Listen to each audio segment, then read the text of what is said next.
Hi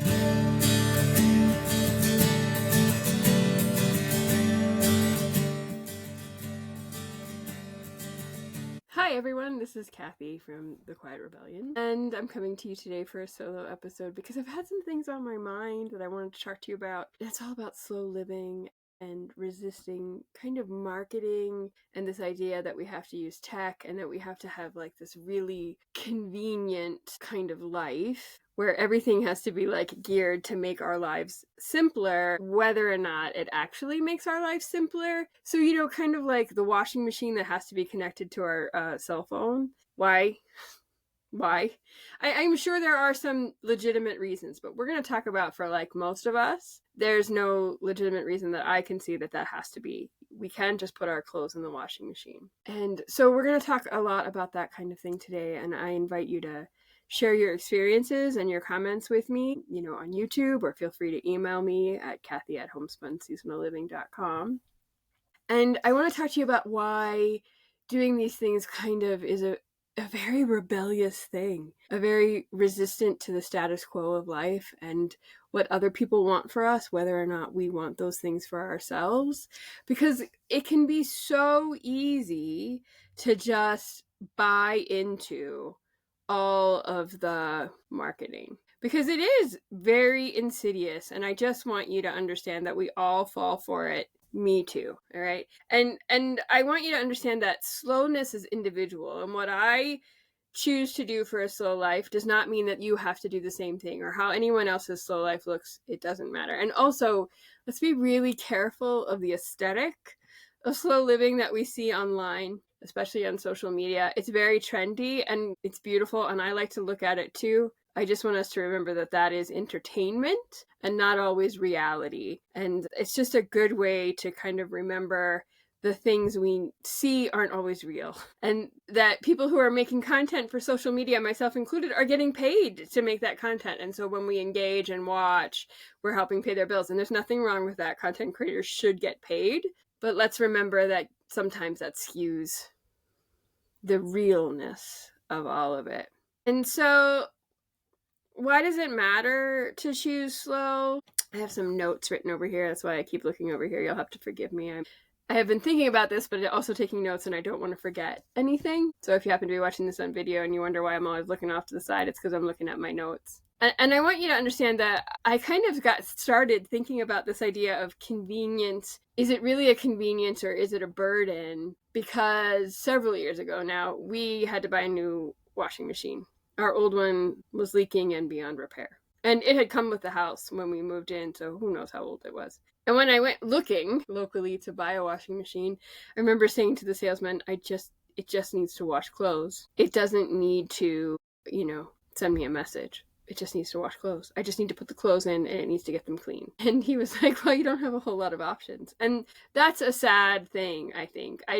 I think that the more times we have to give things our Wi-Fi password to function, the less free we are, actually. And the more everything becomes a burden to us, because everything requires some sort of management. It's always like these things are always marketed as if they're going to be hands off, right? And it'll make us faster and more convenient. And I am here to say that it's more for us to manage. It's more for us to have in our brains. It's more for us to pay for also. Years ago, when I read the book Your Money or Your Life, which is a fabulous book. Now, I read it in the early 90s or mid 90s when I graduated college, so 1996. And I think it was first written in the 80s. So obviously a lot has changed in the world since then. But one of the things the authors talked about in that book was that the more we own, the more that owns us, right? The more we own in terms of cars and boats and RVs and tablets and cell phones and all those things, the more we have to take care of, right? So if you have cars, they have to be maintained. If you have boats, they have to be maintained. If you have whatever,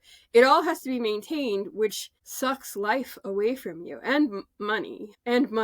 Let's not forget that the more we own, the more we have to insure, the more we have to pay for, the more we have to, everything gets more expensive. But it also requires care, which requires thought, which requires planning, which requires all of this stuff that soon becomes a burden. It becomes something else to do. It becomes overwhelming.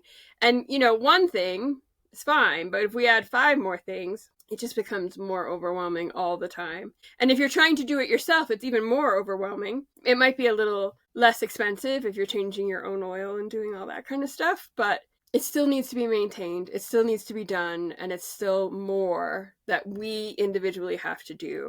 And that is not a slow life. That's a burdensome life. That's really not a convenient life. It's a life that is being ruled by possessions instead of possessions that are actually trying to help us enjoy our life more. So that's why I think it's valuable to really examine what is a burden, what is truly convenience, what is truly adding to our life, not taking away from. And it's also very resistant and rebellious to a world that is constantly trying to tell us that we have to do more, be more, we have to hustle. And if we have this app or if we have this thing, then we can like really get that task done more quickly. And most of the time, those apps and things, yes, there are some. Obviously, we all have to have a calendar of some kind, right, to keep track of appointments. And it's really nice to have your phone remind you that you have to be somewhere in half an hour or whatever, so that you don't get distracted. But the apps for like a lot of the AI things, yeah, maybe they can help you in your life, but often the results are not 100% accurate. And I think they are robbing us of creativity and joy and keeping us addicted to this excessive dopamine that we all have because of social media and because of scrolling. Let's just make some time to turn that off and sit with our thoughts for just a little bit, or listen to a book, or read a book, or participate in some sort of craft with our hands, or go for a walk outside. Do these things that are a little less connected to the rest of the world through the internet. And what happens is we connect to the world around us, which is probably more fulfilling if we allow ourselves to do that. Also, it just means that we're kinder to the earth and kinder to other human beings, and that we're living in a world that is real and achievable and not like constantly making us feel bad or overwhelmed. So I just want to encourage you to really examine whether those things are convenient or burdensome. And remember that when you can resist what somebody on the outside is telling you and do what you really want to do, then maybe, just maybe, you're causing a ripple in the system, right? Because one of the best ways, in my opinion, to resist a lot of the chaos that's going on in the world is simply to starve it of your money, to starve it of your time and attention, and put all of that where it's most valuable, which is in your home and in your community and your own soul and your own mind, so that all of the craziness in the world is not supported and the good things in the world are supported. So obviously I am a woman who makes her living online, right? I have this podcast, I have a blog I've had for a number of years, I have a membership program, I create content, I do all kinds of stuff. So obviously I am not opposed to tech. It has some really valuable and wonderful things. But we have to constantly examine whether those things are helping us or hurting us. And not just us personally. We have a responsibility to the community, to our local community and the community worldwide. And so if something is destroying fresh water, or if something is just, wasteful, then perhaps we need to examine why we were really using that. And if it's not valuable to the world at large, maybe we shouldn't be embracing it in our own lives. Do we really need to use AI to do a search when we can use a search engine, which we've used forever? And we can connect with other human beings who are creating content that AI often steals from without credit. So, it's one of those things where we just have to really examine, is tech helping us or is tech hurting us? For me, tech has been wonderful to some extent in that I have created a business. I have met a lot of really wonderful people that are my friends, not just like people I talk to online, but people I talk to offline. And so that's like a wonderful thing. And I hope that never goes away. I hope that we can all use that.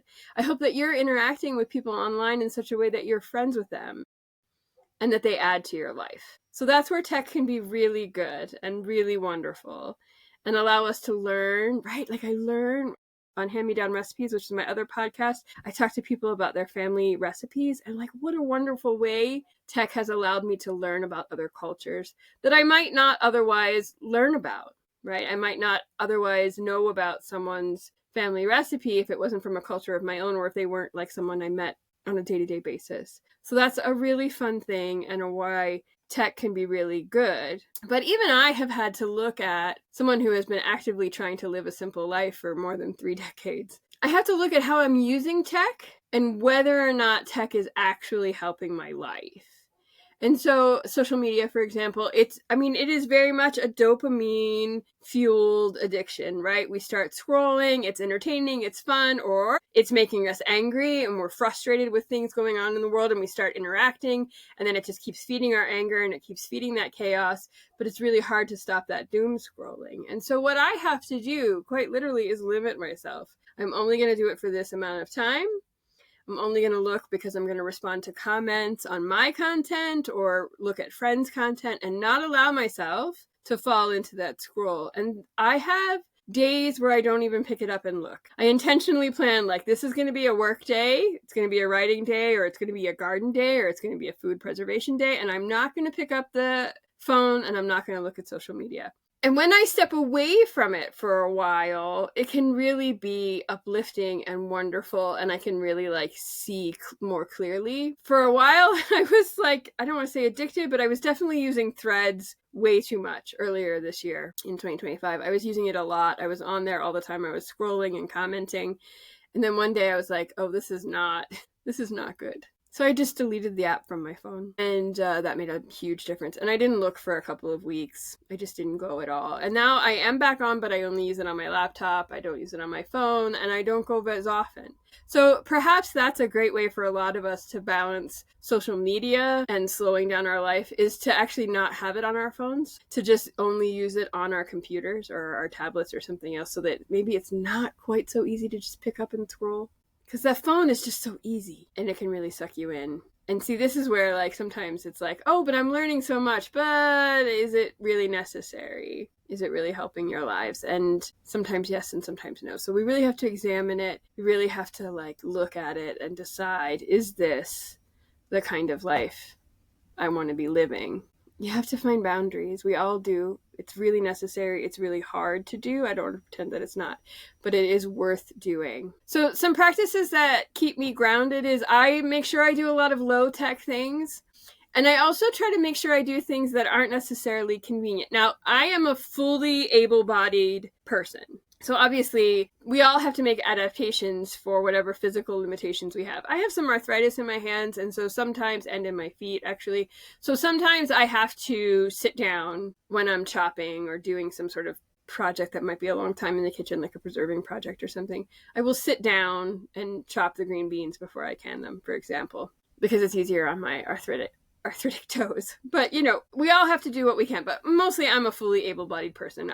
I don't require a lot of special circumstances. But if you do, then make those adaptations. But if you're also like me, a fully able-bodied person, then perhaps we can do things the slow way. So perhaps we can just chop the onions by hand instead of using the food processor. We all have to make decisions. Maybe that's not where you want to slow down. Maybe there's somewhere else. Maybe we could handwrite a letter to someone instead of send them an email. I love handwriting letters. I love sending people real mail. I love connecting to people that way. I love getting those things from other people. So that kind of thing. Let's just try and find the slower way, the less instant gratification kind of way.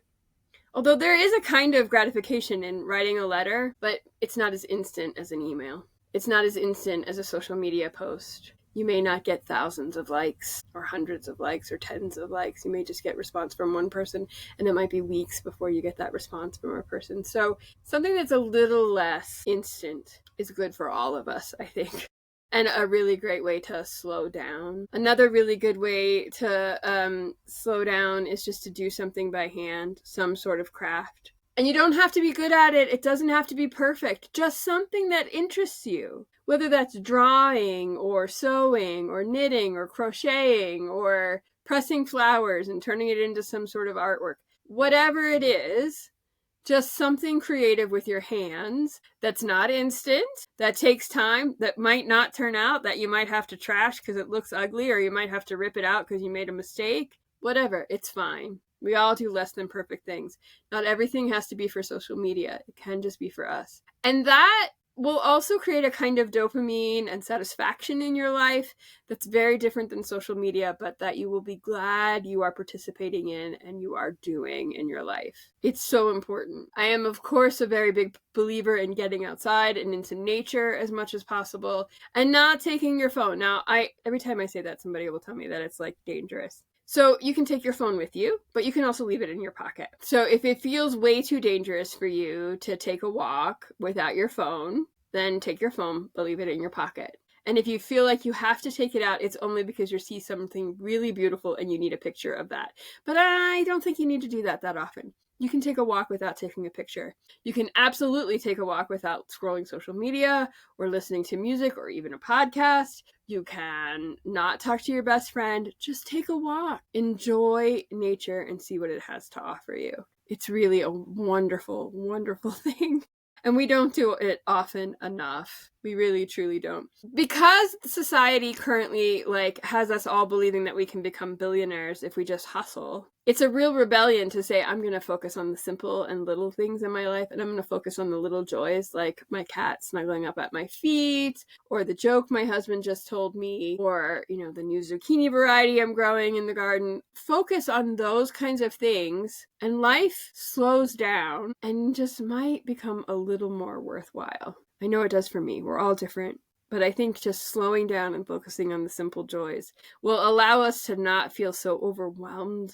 Because the world is overwhelming. And especially when we open our phones and use tech, we get this bombardment of bad news all the time. And it feels overwhelming and we can not do much. We cannot impact change on much of it. So it gets really overwhelming. But we can impact change on ourselves and our homes, which has a way of rippling out and causing even bigger resistance. And when you share about it with other people, it becomes this thing that just a chain reaction. So let's all participate in that chain reaction together. Okay, because I do know that everyone feels like we have to have a side hustle. You don't have to have a side hustle. You can just work one job, assuming that one job makes you enough. And I'm sorry if that job doesn't make you enough, because that's a sad state of our world. But we are all overwhelmed, and a lot of us feel like we need to be on all the time. Like we always need to be recording and sharing joyful things or angry things or whatever online. And we don't. I don't. You don't need to either. We can just choose to walk away and say, I'm going to live my life for myself and my community, and I am going to focus on joy and slow and simple and the season, and just see where that gets you. I promise. I don't want to pretend it's easy, especially if you're addicted to your phone. But if you can just start small, 15 minutes a day, put it in a shoebox. I have my phone set on Do Not Disturb. At night, my phone is not in my bedroom. My phone is in a completely different room in the house where it charges. I don't look at it.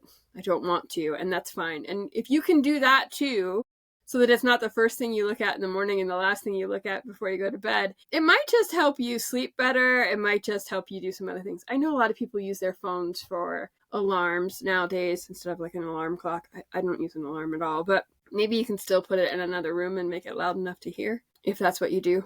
It's just a suggestion. One thing, when I am looking at if I have to buy something new, right? If I have to buy, I don't know, a new coffee maker or a new whatever, I try to buy the lowest tech option I can find. So I absolutely do not want anything that has to connect to my cell phone. If that's the only thing I can buy, it has to connect to a phone, then I guess I buy it, but I don't connect it if I'm able to. So far, I haven't ever found that I can't buy something else. I try to buy it used first, so that that's not even an option. I don't feel the need to have the latest tech at all times. That saves me a lot of money and honestly frustration. So these are things that we can just do to really question whether or not those things are necessary. And I would say don't buy things you don't need ever. Use what you have until it dies and repair it if you can. And if you can't repair it, try to buy used first. And if that's not possible, then buy something new and buy the lowest tech option that you can. Hopefully that's still affordable and available. And I don't buy new appliances all that often, but I think you can probably still buy things that are very low tech and available to us. So I'm just going to invite you and continue to invite you to just try to do things slow. Take a slow walk. Be amazed by the earth. Be amazed by your community. Be amazed by your home. Let your home empower you, not drain you. Not be something else that's overwhelming. Yes, you have to take care of your home, but make it so that not everything inside your home requires a Wi-Fi password and updates. Every time you turn it on, that has to connect to the internet and update the software. Let's try not to do that. Let's unplug as much of that and ourselves as we can. If this has inspired you or encouraged you, I'd love to hear about it. Please like and subscribe, and feel free to send me a message or leave a comment and let me know how you're living a slow life and what encouragement you need for your slow life so that I can invite other guests and speak on those topics to you. I have a whole blog at homespunseasonalliving.com devoted to simple and seasonal living, and I cannot wait to talk to you again. Thank you for listening.